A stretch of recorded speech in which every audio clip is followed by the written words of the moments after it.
Thank you, Mr. Chair. Sinabi po nyo kanina, 10 yung control points. Tama po ba yung pagkarinig ko? For the entire country, 10 yung control points. Tama po ba yung pagkarinig ko? Sir, hindi 10 as in 10? Yes. Hindi po. 40% is currently owned by State Grid of China Corporation plus the 4 other Chinese nationals. Pasensya na po, but you are representing the NGCP, so I wish to believe that somehow you are aware bakit po ang naging preference ng NGCP is to have this owned by Chinese. Executive and managerial officers should be Filipino citizens. NGCP, did you comply with this constitution?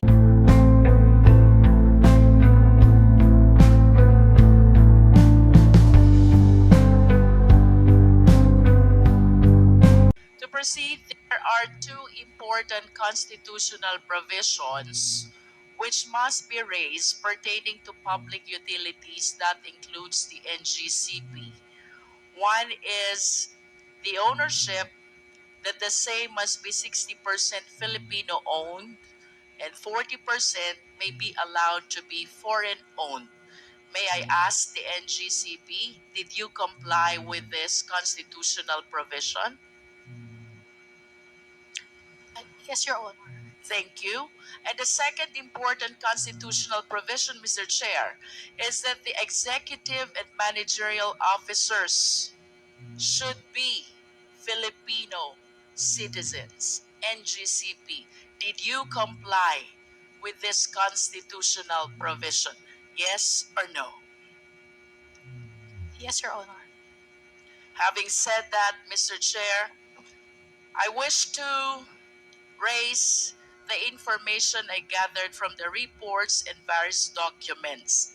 First, based on the 2024 GIS of the NGCP, the chairman of the same is a certain Guang Chao, a Chinese national. Does the NGCP confirm this? Please reply. Your Honor, we'll have to refer to our GIS for that. Yes, where's the GIS? You have a copy. The name Su Guangchao, described as Chinese, is designated as chairman in the 2024 General Information Sheet of the NGCP. Having said so, because the same is indicated in your document, do you maintain your position that the executive and managerial officers are Filipino citizens? Please reply, NGCP. Your Honor, based on our general information sheet, Please speak closer to the microphone. Speak louder. Mr. Chair, with all due respect, but I believe that the question is answerable by a yes or no only. Yes or no? Attorney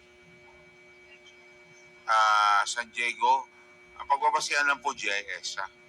Yes or no? the chairman of our board is Mr.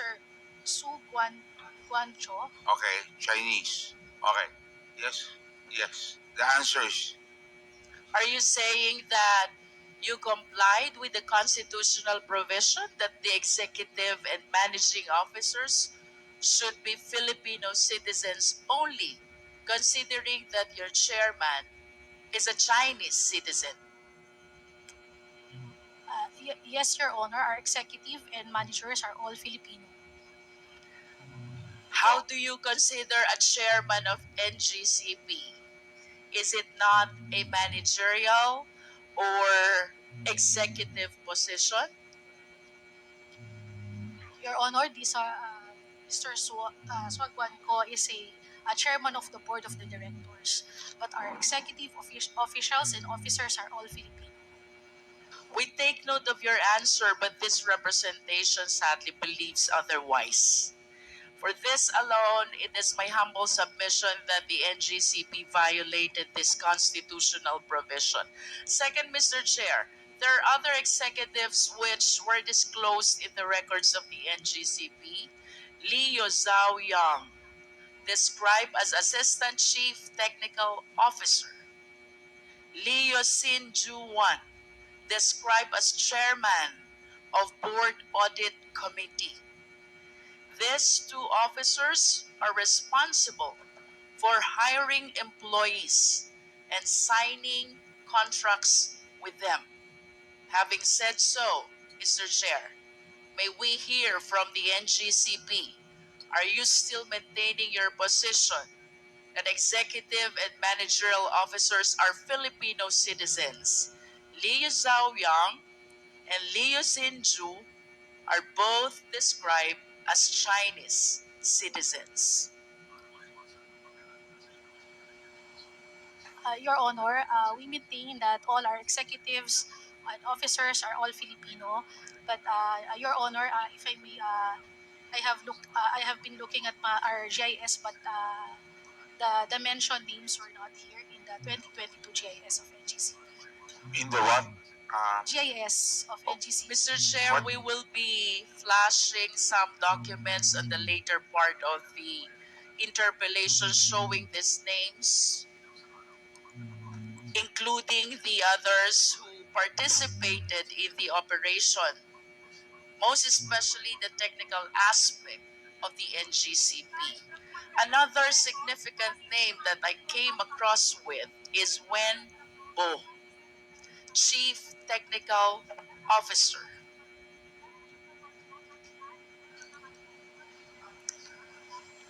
And he is described as well as a Chinese citizen, Mr. Chair. And with that, I wish to manifest, without asking anymore the NGCP, that the operation is participated not only by Filipino citizens. Proceeding, Mr. Chair, I want to know more about this NGCP, so I wish to ask the NGCP, sino-sino po ba ang mga miyembro at ibang officers ng NGCP based on your GIS? May we request the Secretariat to please flash the 2024 GIS.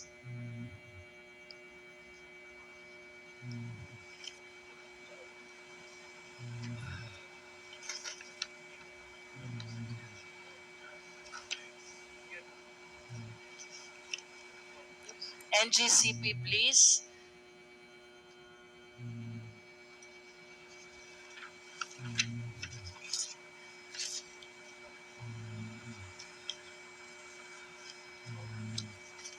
Of course, the document confirms Zhu Guangchao as the chairman of NGCP. And in addition to this Chinese national, we have also number 8, Yao Yu Sheng, Wang Li Jin, Liu Xinhua. Although their positions are not indicated in this GIS. Proceeding to our GIS on stock holdings, Mr. Chair. Kindly flash the next slide.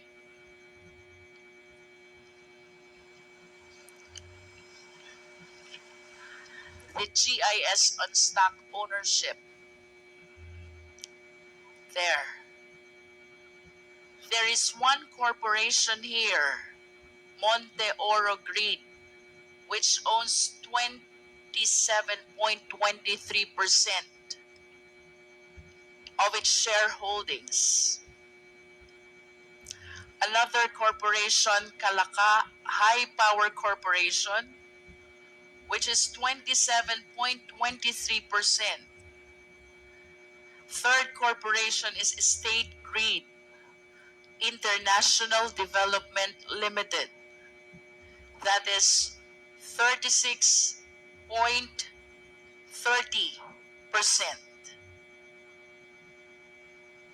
plus the 4 Chinese individuals who owns 1% each of its stock holdings. From the face of this general information sheet, Mr. Chair, it appears indeed that the Chinese ownership is 40%. However, with all due respect to our esteemed colleagues, I wish to agree to the honorable members who insisted on requesting for the GIS of the corporations who own shareholdings as well, in order to find out the extent of Filipino ownership as it might affect as well the requisite ownership as imposed by the Philippine Constitution, and that is, to be specific, 60% Filipino owned and 40% foreign owned as may be allowed. And therefore, let this representation reiterate the earlier motion to Sestecum for the submission of the GIS of Monte Oro, Kalaka High Power, and if possible, a state grid international development. That is, if our intention indeed is to find out if there is full compliance with the requirement of the Philippine Constitution. Another corporation which GIS we want to request as earlier requested is the Synergy Grid Development Philippines, which owns 9.24% of the stock holdings of NGCP. Mr. Chair.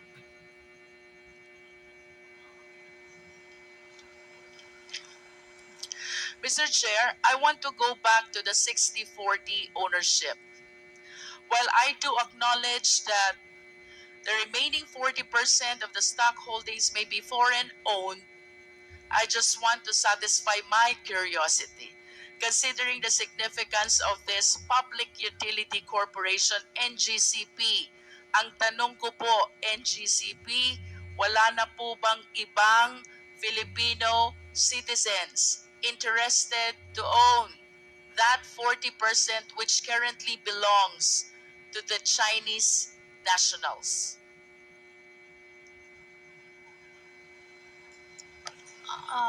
Your Honor, we do not have any knowledge or aware of it. May we know, NGCP, the primary reason why the NGCP preferred or allowed or opted to have this 40% be owned by Chinese citizens? Because the possibility, Mr. Chair, is that there are Filipino citizens or corporations as well who might be interested during that time, 2008, to acquire this 40% stock holdings of the NGCP. But as we can see from the GIS, that 40% is currently owned by State Grid of China Corporation plus the 4 other Chinese nationals. Pasensya na po, but you are representing the NGCP. So I wish to believe that somehow you are aware bakit po ang naging preference ng NGCP is to have this owned by Chinese nationals. Your Honor, Yes, ma'am. may I be recognized? Your Honor, Please. NGCP, Mr. Chair, was incorporated after the consortium of its stockholders won the 25-year concession in an open public meeting held by PISAM. As required by PISAM's bid documents, then, Mr. Chair, all prospective bidders had a technical partner all prospective bidders should have a technical partner with proven expertise in transmission systems. Since the National Transmission Corporation, Transco, was the only transmission expert in the Philippines at that time, the technical expert is necessarily foreign, Mr. Chair. So to respond to the question, Mr. Chair, the NGCP made mention about technical partner.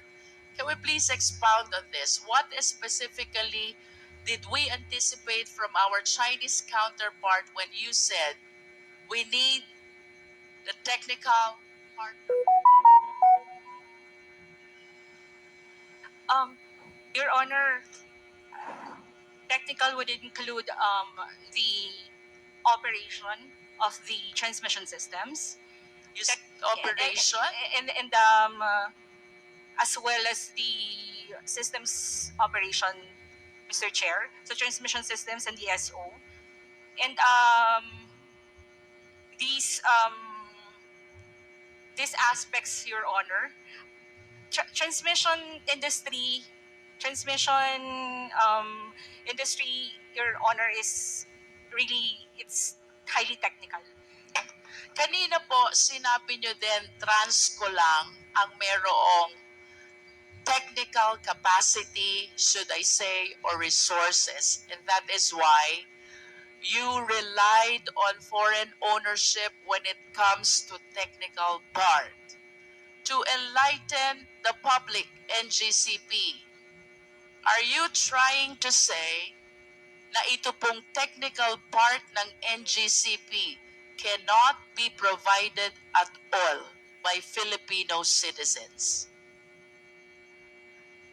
Your Honor, yung konteksto po ng response ko was that from the beginning, and that nung nagbidding din po nung panahon na yon, nung binid out din po ito ni PISAM, other participants in that bidding is meron din po silang kani-kanilang technical expert who were also foreigner, Mr. Chair.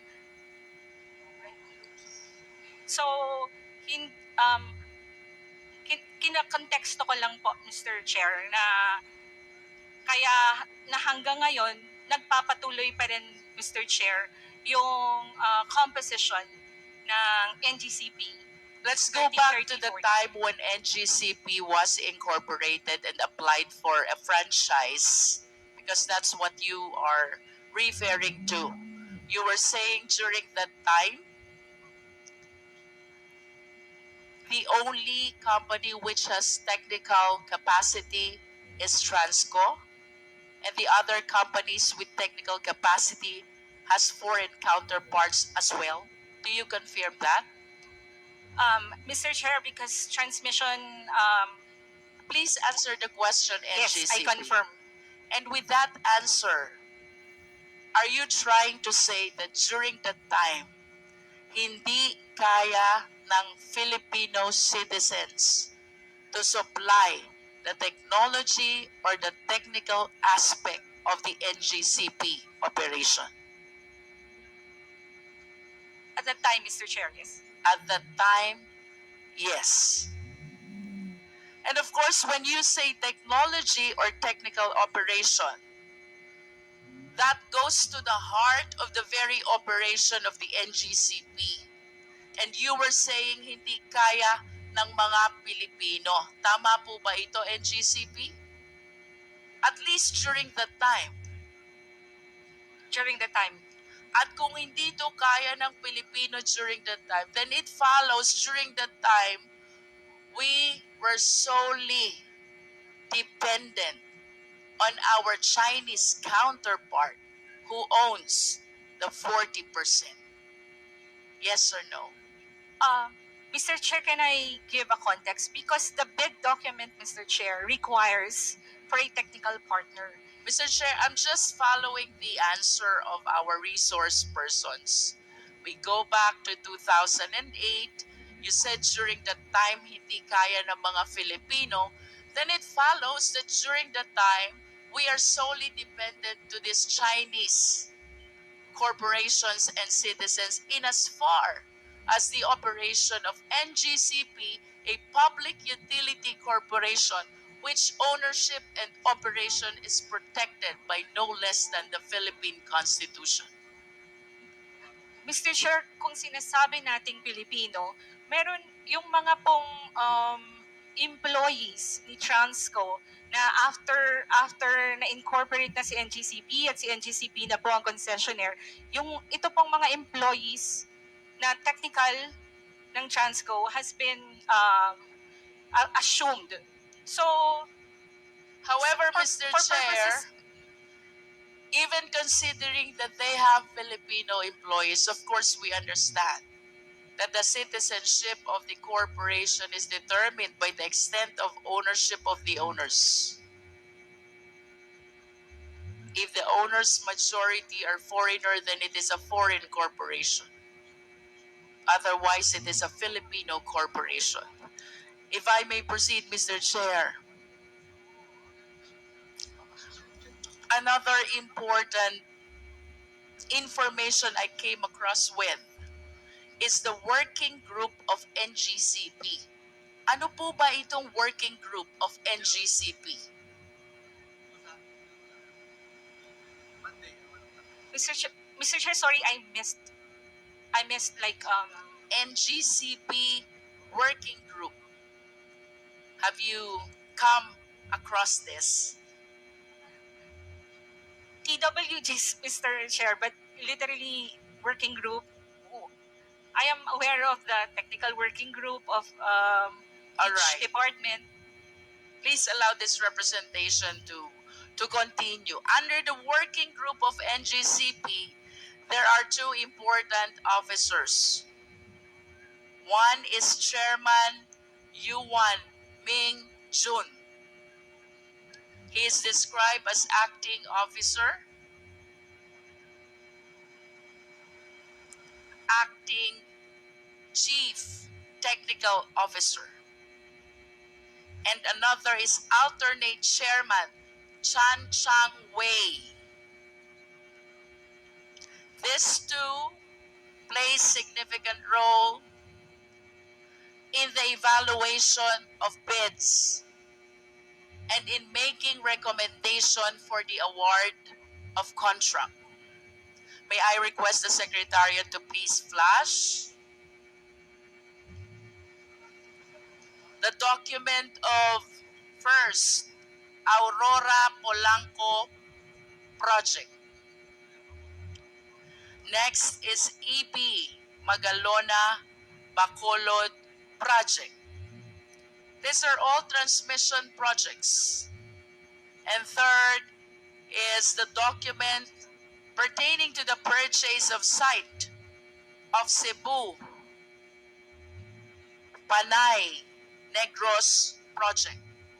Secretariat, please, at least to satisfy the committee that these two Chinese nationals under the working group of NGCP indeed did the evaluation of bids and the recommendation for the award of contract.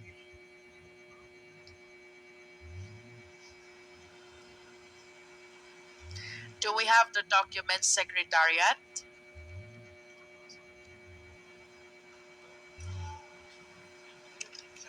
While we are waiting for their documents, I wish to add, Mr. Chair, that there's another Chinese national, this time Wen Bo. He is the chief technical officer associated as well with State Grid China Corporation. And he is the one who evaluated and recommended the expansion of Las Piñas Zapote project. I hope the Secretariat can flash all these four documents to show to the committee that these Chinese nationals participated, or in fact, they were the one who evaluated the bids submitted and thereafter recommended the award of contract.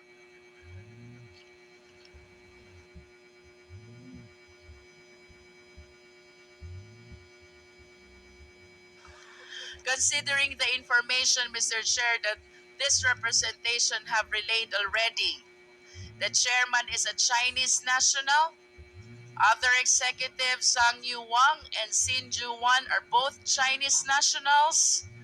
And then we have this working group of NGCP, Ming Jun, Cheng Wei, and a certain Wen Bo, participating in the evaluation of bids, all Chinese nationals.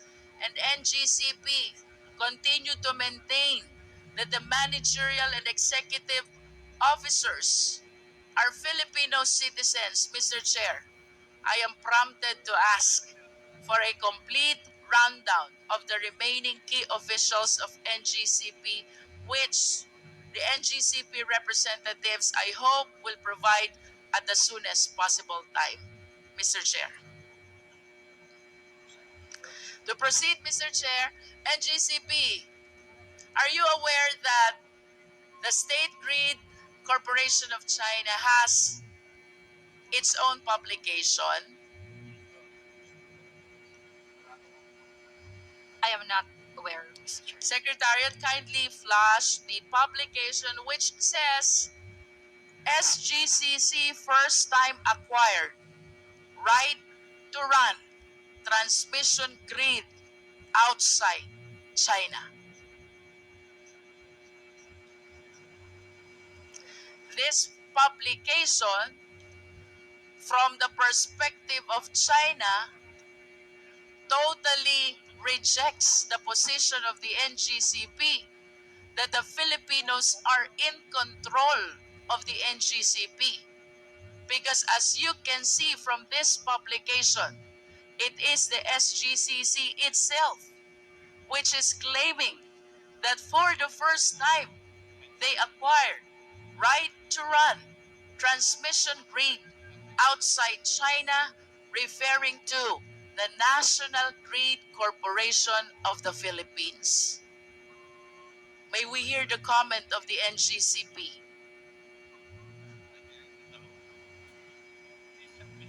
Your Honor, this write-up was not written by NGCP.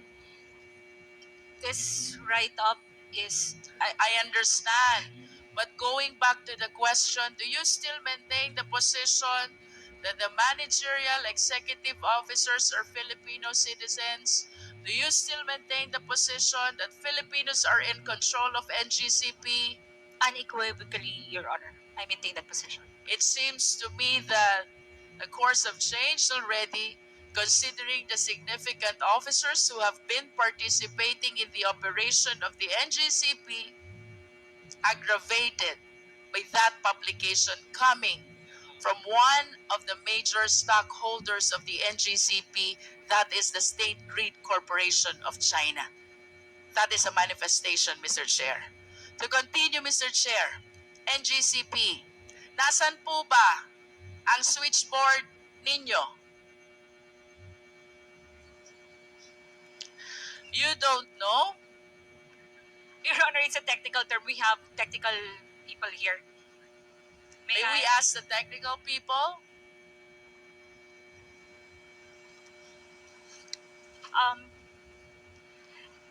Your Honor, definition. May we have a clarification Yes, insofar as that term? we know. Okay, so you're calling in the technical people to help out. I'm Clark Agustin from the... Pakilakas lang po. Good afternoon, Your Honor. I'm Clark Agustin from the System Operations. If you're referring to the control From what? system, From what? System Operations, He taking his oath, Comsec, please take the oath of the of Mark. And nothing but the truth before this congressional inquiry, so help you God. Thank you. So the question, system, we have 3 control centers in the different regional grids. We have in Luzon, Visayas, and Mindanao. How many switchboard or control system do you have? 1 for each region, ma'am. It's One for actually, each region. We have 3 control What centers. controls the switch or the control system per region? Meron ka pa bang main control that controls all the switch and the control system of all these regions? I believe yes. Yes, ma'am. We have the control center for each region, and then we have substations for the equipment level control. For the system level control, we use the control centers using our SCADA system. Where is the system control? From the control center, ma'am. Where is the control center? For Luzon, we have here in Diliman. For Visayas in Banilad, and in Mindanao in Cagayan de Oro. These control systems which you mentioned, they have the capacity to cause the blackout of electricity. Am I correct? Not to cause a blackout, but to control our transmission assets. If I want to turn off the electricity, I just need to switch off the control system. Am I correct? One by one per equipment. You can One do by that. one. Yes, ma'am. We can control it remotely. So, kanina you mentioned about the main control. How many main controls do you have? We have a control center monitoring and controlling different equipment of the grid. How many main controls do you have? So we have a system, pag control po ma'am, not necessarily, as I get from your question, isang button, wala po siyang ganun. So kasi different parts po ng grid, different assets, different control. So if you want to operate a certain circuit breaker, kailangan mong operate that specific breaker. But at A specific least feeder, yeah. if I turn off one of those, did you say assets of that control system, then the electricity will not work anymore. If I turn off one of the several assets of the main control system, the electricity will not work anymore. If you intentionally isolate a specific area, that specific area will not have electricity, will not have supply of power for that specific area associated to that equipment. To simplify, Mr. Chair, that main control that you are talking about is responsible to make the electricity available or otherwise. Yes, ma'am. Okay. So, you said that you have main control in Luzon, in Visayas, and Mindanao. My next question is, what is this operational computer in Nanjing? I'm not aware of that, ma'am. Operational computer in Nanjing. Nanjing, China, I believe. I'm not aware of that, ma'am. Well, based on reports, there is such a thing as operational computer in Nanjing, which is connected to the server in the Philippines that can control the availability of electricity in the country. Can you comment on this? I'm not aware of that.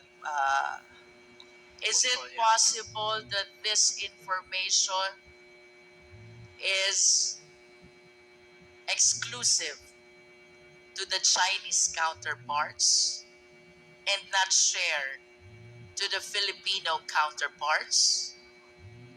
Based on our configurations of our control center, this cannot be controlled remotely through overseas. Not even here, yes, here in. What is your basis for saying that it cannot be controlled remotely?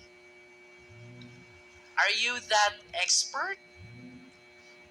Based on my experience and my knowledge, our SCADA system is actually isolated, ma'am. It's not connected in the internet, so you cannot easily control it remotely. Without Based on the design and the architecture. I understand. With all due respect, but considering that our IT infrastructure tama ba, is provided by the Chinese counterpart, or should I say a Chinese corporation, I humbly submit that no matter how knowledgeable Filipino citizens are, the one who created the system no more and no better than the one operating the same. As a general statement, do you agree? No, ma'am. Ibig sabihin mo, you're the one using the system of China. Mas marami kang alam kesa nag-create ng system? No, ma'am. As I've said, This is a general statement, NGCP. It is not my intention to undermine the technical know-how of people from the NGCP, but logically speaking, ang sabi, the creature cannot become higher than its creator. I believe that the one who created knows more and knows better about the system than the one using the system. Do you agree? I disagree, ma'am. Say for example, bawa meron akong laptop, computer. It's made in the US or in China. That does not mean the manufacturer can remotely use my device. Kung analogy po, ma'am, ang pinag-uusapan. No, I'm talking about the system as a whole, and considering its use, the use of the system, considering that they were the ones who created it is my humble submission that no matter how expert we are, the one who created knows better about the system. That is a manifestation. We respect your position. To continue, Mr. Chair. Mr. Chair, Mr. Chairman, Robbie Ako, with the indulgence of the Honorable Luis Ro, because I'm interested in the point she was making a while ago. I did not get it clearly, yung sagot po ng resource person. May I ask some clarificatory questions, Mr. Chair? If the Honorable Luistro will allow, Honorable Luistro, there were questions that he would like to ask for clarification. Yes, the Honorable Akop, you have the floor. Thank you, Mr. Chair. Sinabi po nyo kanina, 10 yung control points. Tama po ba yung pagkarinig ko? For the entire country, 10 yung control points. Tama po ba yung pagkarinig ko? Sir, hindi 10 as in 10? Yes. Hindi 10. po. Ha? Hindi po. We have 3 control centers, one for each region. One for each. One for Luzon, Visayas, and Mindanao. And walang central control point to control the 3 control points. Meron po kaming convergence point, yung central grid operations, pero it's just monitoring the interchange points. Yeah, but Wala po. For each region, you're correct, sir. so if you decide to cut off the power for the entire country, wala po yun. Wala po. Wala po. So it's for the 3 control points. Yes, Kung sir. gusto nyong patayin ang power sa Visayas, po pwede. Yes, sir. Using the control center, one Yes. by one, you turn off the circuit breakers. So you walang central control point to control yung 3 control points. Yes, sir. If you're referring to central control point as a single control, single button, wala pong ganun. Thank you. Thank you, Mr. Chair. Central control system, no, to turn off, let's say, the whole power system of the country, correct? Sir, we have a control center pero walang single button to turn it off, Yes. Now, can anyone just turn it off like that? Anong proseso pag turn off niyan? Sinong may approval? Yun. We have on-duty system operators. So yung duty lang ang nandun doon. Halimbawa, yung naka-on duty, kinurap nung isang kalaban ng bansa. At sinabing, patayin mo lahat nung yung area ng kuryente nung area ngayon. Can they do that? What do you mean by corrupt? In-instruct? O, in-instruct. No. They should not follow. It's not part of their duty, sir. No. What was that again? Hindi, ibig sabihin, sir, how could they do that? Why would they follow the instruction of other people No, from other in countries? simple analogy, ganito lang yan. Ano? Sabi mo kasi, it can just be turned off just like that. Yes, sir. Diba? Now, ang tanong ko, sino ang pwedeng magsabi i-turn off yan? At kung merong ganyang order, ano yung procedure o yung proseso para i-turn off yan? Yes, sir. We have procedures on how we operate our equipment and especially the grid. May mga responsibility po yung system operator as outlined dyan sa Hindi. Philippine Grid Code, and then meron kaming mga internal procedures. Okay, ganito na lang, para ito sa mga nanonood. No? Halimbawa, kaya nga binigyan kita example Sabi mo yung duty, ano yun? Sabi mo, what did you say? The duty? Yung system operator on duty, meron po Okay, kaming system dispatcher na operator tinatawag. on duty. Siya ang may kapangyarihan para i-switch on or i-switch off yung power supply, correct? Yes, opo. Okay. Dahil siya on duty, tinakot ng isang terrorist group. No? Tinutukan. Tinakot. Sinabi niyang patayin mo yung switch na yan. They turn it off. Can they do that? Hypothetical po, kung halimbawang nasakop nga, nandun siya sa control center, that's possible. Kasi ma-operate niya manually. Ano nga yung procedure pag turn off? Meron po tayong Who decides? Is that the decision of the duty duty system manager or ganyan? Yes, sir, Decision opo. lang niya yun? It's a decision based on established procedures po. May guidelines po tayo. May established procedure pala Ano nga yung procedure? Ano yung procedure?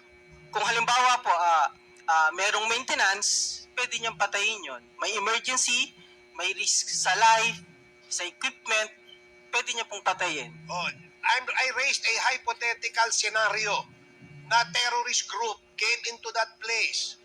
Tinakot yung operator. Sabi, patayin mo yung kaya niyang gawin yon. Kaya niya po. So, yun ang tinatanong namin. Yeah, if it's possible, so, ibig sabihin, the power to switch it on or switch it off ay nasa isang tao lang doon sa duty manager. Not necessarily isang tao, isang team. Usually po, 3 tao yung naka-duty. Isa, dalawa, tatlo. Ibig sabihin, nasa kamay lang nila ang desisyon. So, walang security feature. Wala man lamang safety measure or security measure to prevent that hypothetical scenario from happening. Is that correct? Sir, yung details po, pwede naman namin i-discuss kasi kung sabi nyo nga, security yung involved. Pero public po kasi baka po hindi namin basta-basta ma-disclose yung process ng Sige, let's not go into the details. Yun lang gusto namin malaman. Kung may isang nasa kamay lang ng isa, dalawa, 3 tao pala, pwede nang i-switch yun Yes, sir. Alam mo, very critical yung issue that we are discussing here because one, bukod dun sa issue that Congressman Dan Fernandez raised and the chair raised, the question that actually needs answers is who controls NGCP? Is it the Filipino or the Chinese? Based on documents, sinasabi na Chinese kasi sila yung kaya nga we're digging deeper. That's why we're asking questions. Now you're telling us na yung meron palang power to switch it on or off is only in the hands of one or a few. Therefore, masyadong vulnerable yung sistemang yan. But I will ask that question later and elaborate on that, Mr. Chair. Thank you, Congresswoman Jinky Luistro and Mr. Chair. I came across this NARI, the one which provides the IT infrastructure of NGCP. Does NGCP confirm this? NARI? Mr. Chair, I am not familiar. May we put back, place back on board the technical officer of NGCP. Mr. Clark Agustin, please take the chair of Attorney Malyari. Do you confirm that the IT infrastructure of NGCP is now NARI? For the IT, it's not NARI, but we have equipment branded as NARI. Okay. Equipment is branded as Some. NARI, Some equipment, Some. not all, yes, ma'am. but you deny that IT infrastructure is NARI. I'm not sure about the specific brand of our IT. And it's not, I think, not supplied by only one brand, ma'am. Mr. Chair, I wish to remind our resource person that he is testifying under oath. So, I hope you are giving truthful information to this committee. I understand that prior to NGCP, the IT infrastructure is ESCADA, a Filipino corporation. However, upon the assumption of NGCP, they converted to NARI, which is a Chinese corporation. Now, I wish to ask, what is the reason why you switched from ESCADA, a Filipino corporation, to NARI, a Chinese corporation? Ma'am, I would just like to clarify, IT is different from the SCADA. So, SCADA is our control system. That's our system control. And Do you data still have acquisition. that ESCADA Yes, up ma'am. to now? Yes, ma'am. We have a SCADA. Yes. Are you still using ESCADA? Yes, ma'am. Actually, all power utilities uses SCADA to control their power system. If ESCADA has this capacity, SCADA stands for System Control and Data Acquisition. You use it to monitor and control the power system in the case of NGCP. and you're still using that, Yes, ma'am. We need the SCADA to control our power system. then why resort to other Chinese corporations if ESCADA has the capacity to provide the necessary technical aspect of the NGCP corporation? Why resort to NARI if ESCADA is still dependable? Ma'am, our SCADA is just the tool. It's the system we use to control the power grid. So How about NARI? actually the brand of our SCADA as of now is Mr. NARI. Chair, just a point of information para lang magkaintindihan. Hindi sila